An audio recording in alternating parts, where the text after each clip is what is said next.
মহিলা চারটা দায়িত্ব পালন করবে, তাহলে সন্তানাদি মানুষ হবে।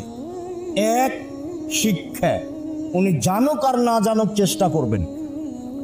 দুই, শিষ্টাচার। শিষ্টাচার কি জিনিস? এই নখ বড় কেন? নখ বড় কেন? এই মাথার চুল এভাবে খোপা করেছো কেন? ওভাবে খোপা খুলো। এই হাতে এভাবে মেহেদি দিয়েছো কেন? এভাবে কোথায় যাচ্ছ? এই কোথায় গেছিলে? শিষ্টাচার কাকে বলে? ওই বাড়িতে বিবাহ লেগেছে, তোমরা ওখানে যাওয়া হবে না, ওখানে মানুষজন আছে, যাওয়া হবে না। শিষ্টাচার। শিষ্টাচার বলতে অন্তত ও যেটুকু বুঝে সেটুকু চেষ্টা করবে। সালাম দিয়ে বাড়িতে ঢুকতে হবে, সালাম দিয়ে বাড়ি থেকে বের হতে হবে, কাপড় মাথায় দিয়ে বাড়ি দিয়ে বের হতে হবে। মেয়ে মানুষ মানে পায়জামা পরবে, জাঙ্গিয়ে, হাফ প্যান্ট নয়। যেদিন হাঁটতে পারে সেদিন থেকে মেয়েটা পায়জামা পরবে, সেদিন থেকে মাথায় একটা স্কার্ফ দিয়ে চলবে। ছোট থেকেই তাকে ধর্মীয় লেবাসে গড়ে তুলতে হবে, নম্র ভদ্র করার প্রাণপণে চেষ্টা করতে হবে। মা হিসেবে শিক্ষা ও শিষ্টাচারে সরিষা সম পরিমাণ পিছে উঠতে পাবে না। ওই যদি উলা ডঙ্গির মতো এইদিকে হাঁটে একবার, ওইদিকে হাঁটে একবার, একবার ইস্টা জালসা দেখে, তো তার মেয়ে কি শিখবে? এগুলো দিয়ে একটা পরিবার গড়া যাবে না। মাকে আগে সুন্দর সংশোধন হতে হবে, তাহলে পরিবার সুন্দর হবে। এক, শিক্ষা। দুই, শিষ্টাচার।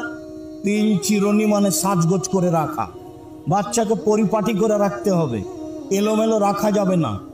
বাচ্চার পায়জামাটা পরিষ্কার নেই, এটা রাখা যাবে না। বাচ্চার গায়ের জামাটা পরিষ্কার নেই, এটা রাখা যাবে না। ঝকঝকে করে পরিষ্কার করে রাখতে হবে, এটা মায়ের জিম্মেদারি। মা যখন জামাটা গায়ে দিবে বাচ্চার, তখন কোন হাত আগে ঢোকাবে? ডান হাত আগে ঢোকাবে, বিসমিল্লাহ বলে। জুতা পরানোর সময় মা কোনটা জুতা পরাবে? ডানটা। মা যখন খুলে নিবে তখন কোনটা খুলবে?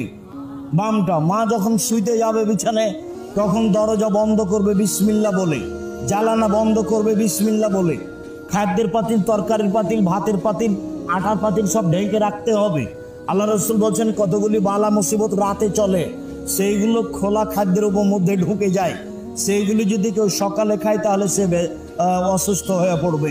এটা আল্লাহ রসুল বলছেন, বুখারী মুসলিমের হাদিস।